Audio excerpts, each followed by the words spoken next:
motion. Je cède la parole à Monsieur le député de Groux pour une motion sans préavis. Monsieur le député.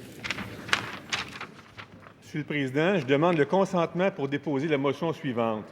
Que l'Assemblée nationale prenne acte de l'escalade des tensions découlant de l'inaction gouvernementale dans le dossier de l'encadrement du transport de personnes rémunérées par automobile. Que l'Assemblée nationale exige du gouvernement qu'il mette en place, dans l'attente de la présentation d'un projet de loi, des règles temporaires afin d'encadrer Uber en s'inspirant des modèles adoptés ailleurs dans le monde.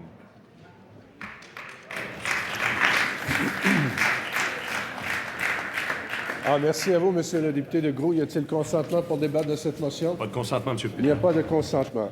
Je cède maintenant la parole à Monsieur le député de Darcy-McGee pour la présentation d'une autre motion sans préavis. Monsieur le Président, je sollicite le consentement de cette Assemblée afin de présenter la motion suivante conjointement avec le député de Jacques-Cartier, la députée de Notre-Dame-de-Grâce, le député d'Abitibi-Ouest, le député de Deux-Montagnes, la députée de Saint-Marie-Saint-Jacques et la députée d'Arthabasca. Que l'Assemblée nationale du Québec rende hommage à Victor Goldbloom, premier député de la circonscription de Darcy-McGee et premier membre de la communauté juive à être nommé au Conseil des ministres du Québec. Qu'elle reconnaisse le travail et l'engagement de ce remarquable médecin et homme politique québécois qui a dédié sa vie au service public. Qu'elle souligne l'intelligence, l'humanité et la détermination exprimée par ses efforts constants à renforcer les liens entre les Québécois d'expression anglaise et leurs concitoyens francophones. Enfin, qu'elle transmette ses condoléances à la famille et aux proches de M. Victor Goldbloom. Merci à vous, Monsieur le député de Darcy-McGee. Y a-t-il consentement pour débattre de la motion? Monsieur le leader adjoint du gouvernement. Oui, effectivement, Monsieur le Président, il y a consentement. On va commencer par des interventions d'environ 2 minutes par le député de Darcy-McGee, suivi du député d'Abitibi-Ouest, le député de Deux-Montagnes et finalement Madame la députée de Saint-Marie-Saint-Jacques. Alors, je comprends qu'il y a consentement pour permettre à 4 intervenants de s'exprimer. Nous allons débuter avec vous, Monsieur le député de Darcy-McGee. Monsieur le Président, c'est avec une profonde tristesse, mais aussi une grande humilité que je m'adresse à cette Chambre pour rendre hommage à Victor Goldbloom. Il est pertinent, je trouve, de souligner que cet homme qui a tellement contribué à sa communauté juive, à son Québec et au Canada, son pays, a mis au monde des centaines d'enfants au cœur de la première de ses diverses carrières, du pédiatre, des enfants qui, comme lui, ont fait leur marque, comme lui, ont aimé leurs enfants, comme lui, ont enrichi la vie de chacun d'autour d'eux. C'est une métaphore digne des 92 ans, de la vie riche et bien remplie de cet homme formidable. Parce que Victor Goldbloom a aussi donné naissance, tout au long de sa vie publique, à des activités de rapprochement, de réconciliation, à des solutions constructives et novatrices. La liste de ses œuvres, hélas, est trop longue.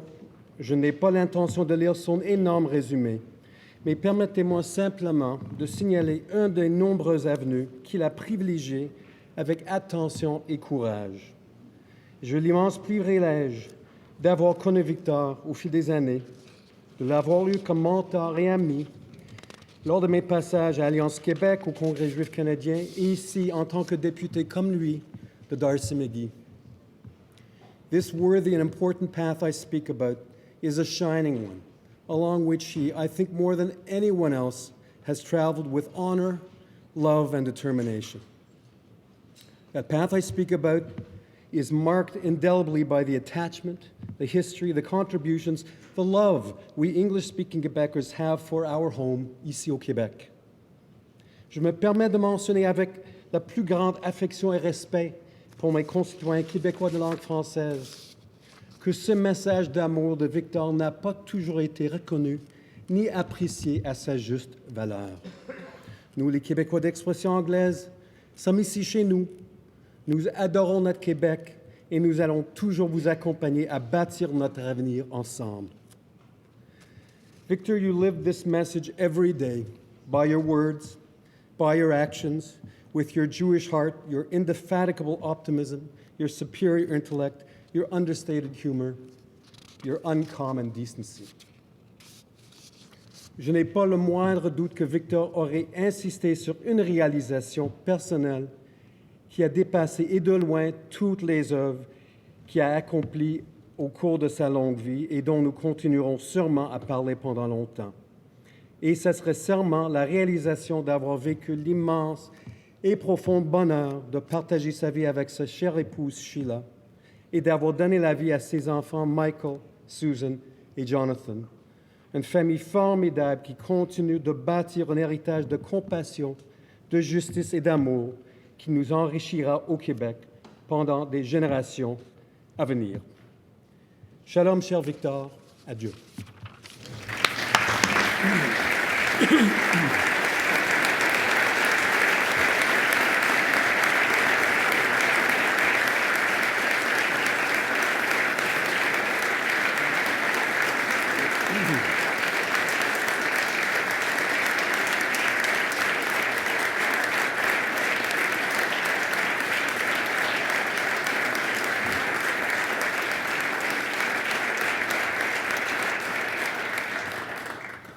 Merci à vous, Monsieur le député de Darcy-McGee, Monsieur le député d'Abitibi-Ouest et vice-président de l'Assemblée.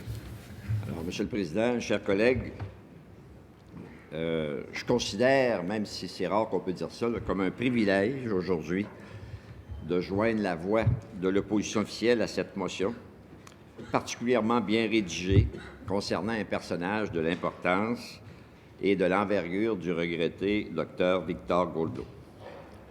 Je vais offrir mes sympathies les plus sincères à la famille, à son épouse et ses 3 enfants que j'ai eu l'occasion de saluer pas plus tard qu'en décembre dernier, lors de l'événement où M. Goldbloom publiait un volume concernant ce qui l'a caractérisé, c'est-à-dire les ponts du dialogue. Volume que j'ai lu et qui m'a plu énormément. Il fut un professeur d'abord émérite de pédiatrie, de sociologie et d'économie de la médecine pendant 20 ans, parce qu'il y a eu plusieurs carrières, M. Goldbloom. Ça, c'est sa première carrière pendant 20 ans, un professeur émérite. En 1966, il a décidé de plonger dans la politique active et il a représenté le comté de Darcy-McGee pendant 13 ans, jusqu'en 1979. Donc, j'ai eu le plaisir de siéger avec lui de 1976 à 1979. Et c'était un politicien très respecté parce qu'il respectait tous les parlementaires. M. Goldbloom était quelqu'un de très attachant, un monsieur, un grand personnage, immensément cultivé. Et il nous a laissé un legs important parce que je me rappelle ici à quelques reprises où il nous avait dit, il a exercé des responsabilités en termes d'affaires municipales, en termes d'environnement, il a laissé sa marque. Mais le message qu'il nous a laissé, puis je suis sûr que j'ai appelé ça le legs à nous, parlementaires, par son style, son ton conciliant, sa correction, son éloquence et son humour, parce qu'il y en avait. Il nous enseignait que ce n'est pas parce qu'il y a des débats que ça doit être un combat. Et je pense que ça serait important de se rappeler de ça ici. On peut débattre, puis on peut le faire avec dignité, hauteur, intelligence, et ça, il nous l'a bien enseigné. Vous comprendrez qu'avec une telle attitude, il n'y avait pas beaucoup d'ennemis. Tous les gens ici appréciaient énormément M. Goldbloom. Il a eu une carrière aussi avec haute distinction comme commissaire aux langues officielles à Ottawa. C'était vraiment un amant de la langue française. C'était un type qui la parlait bien, qui connaissait très bien la langue française et comme commissaire aux langues officielles, il a laissé sa marque. Comme je ne veux pas être très long, je voudrais quand même vous laisser avec 2 dernières considérations. M. Méville-Boudreau, journaliste, disait de lui, si on avait un fil conducteur de son impressionnante feuille de route, 3 mots s'imposent: dialogue, tolérance et patience. L'autre considération, c'est ses très grandes qualités humaines. Moi, ce qui m'a toujours remarqué, M. Goldbloom était d'avant tout une personne qui avait des qualités humaines qui transcendaient à peu près toutes les opinions qu'on peut avoir. Et lors de sa parution de son volume « Le pont des dialogues », je terminerai en lui répétant, parce que souvent, ce qui est intéressant, c'est d'avoir pu dire à quelqu'un de son vivant ce qu'on lui dit quand il quitte pour une autre vie. Et c'est le problème de tout le monde. On est tellement élogieux quand les gens nous quittent, alors qu'on devrait souvent prendre le temps de considérer leur mérite quand des gens se distinguent à un tel niveau. Alors, je lui disais ceci: par votre attitude, votre courtoisie, votre sens de la diplomatie votre discrétion, votre délicatesse, votre très grande prudence, votre sens de l'équilibre, votre assiduité au travail, parce qu'il y avait toujours du temps pour les autres, et votre très grande modestie humaniste légendaire. Alors, c'est un très grand personnage qui nous a quittés, et je pense que nous devions d'adopter cette motion. Merci.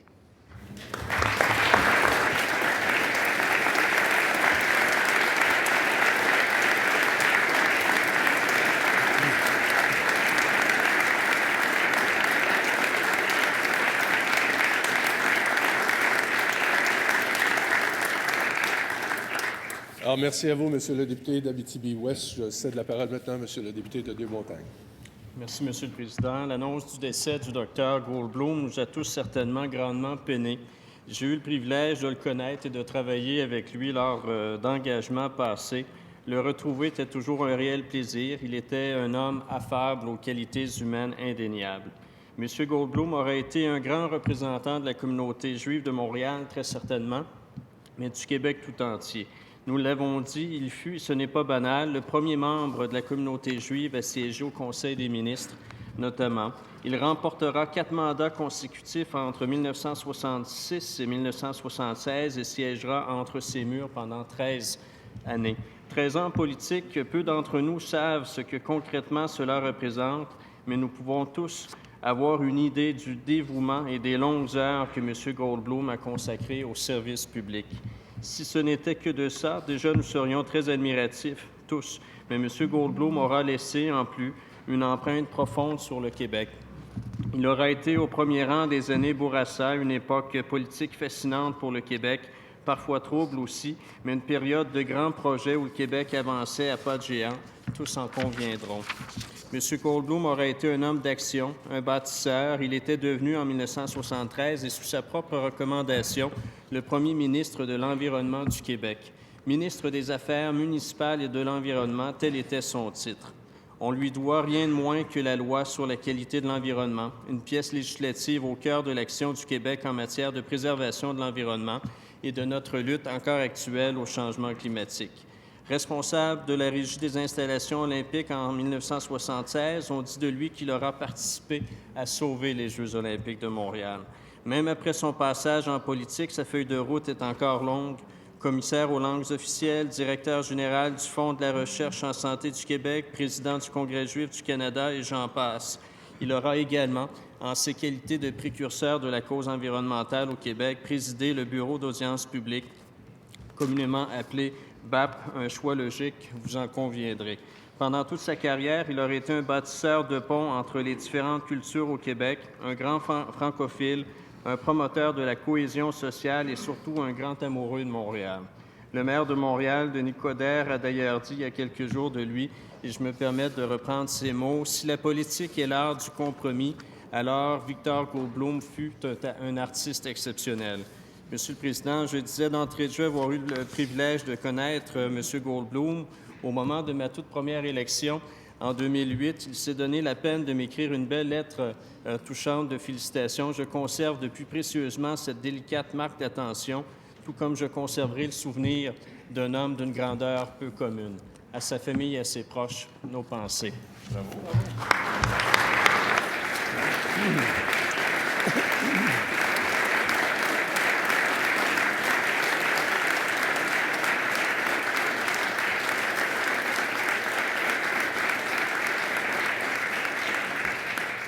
Alors, merci à vous, Monsieur le député de Deux-Montagnes, Madame la députée de Sainte-Marie-Saint-Jacques. Merci, Monsieur le Président. Alors, à l'instar de mes collègues et au nom de ma formation politique, je vais aussi offrir nos sympathies à la famille, grande famille Goldblum et grande famille de gens qui ont aimé cet homme pour toutes sortes de raisons. On en a fait état, médecins, pédiatres, enseignants. Je pense que M. Goldblum était un homme des premières, premier à occuper la circonscription de Darcy-McGee qui venait d'être créée, premier membre de la communauté juive à siéger au Conseil des ministres au Québec, premier titulaire du ministère de l'Environnement. D'ailleurs, la loi sur la qualité de l'environnement, on lui en doit une bonne partie. Cet homme des premières a su laisser sa marque pour toutes sortes de raisons, mais ce qu'on en retient surtout, c'est dans son savoir-être et son savoir-faire. Cet homme a laissé beaucoup d'enseignements dans cette chambre, puisque, et on en a fait état, sa délicatesse, son dialogue, son ouverture, sa tolérance, a fait en sorte que cet homme s'est imposé comme parlementaire ouvert, qui faisait que c'était agréable, à n'en croire ceux qui étaient là avant moi, que c'était agréable de travailler avec lui, peu importe à quel niveau. Bien sûr, on ne s'entendait pas sur tout. Il était francophile, mais il ne partageait peut-être pas notre position sur la primauté du français au Québec. Ceci étant dit, les ponts qu'il a travaillé très fort à établir entre les communautés anglophones et francophones, entre les communautés juives et chrétiennes, dénotent de la nécessité pour notre Québec d'être en lien avec ce qui est différent de nous-mêmes comme individus et de nous comme communauté. Alors, je re-souhaite encore une fois à la famille et aux amis nos sincères condoléances et j'espère qu'on se laissera tous et toutes inspirés par le savoir-être et le savoir-faire de cet homme. Merci.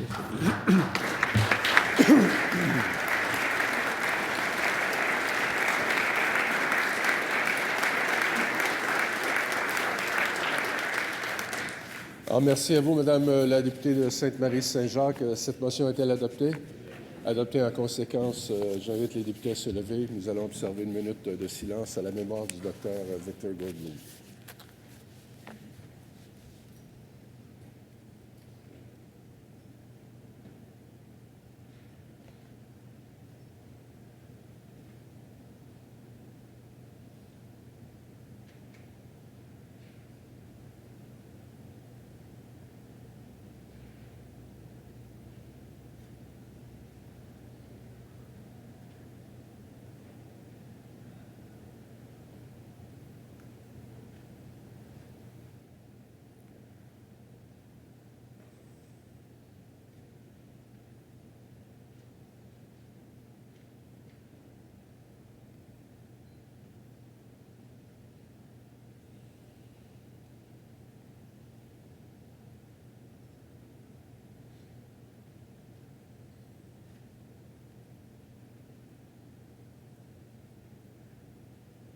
Merci. Veuillez vous asseoir.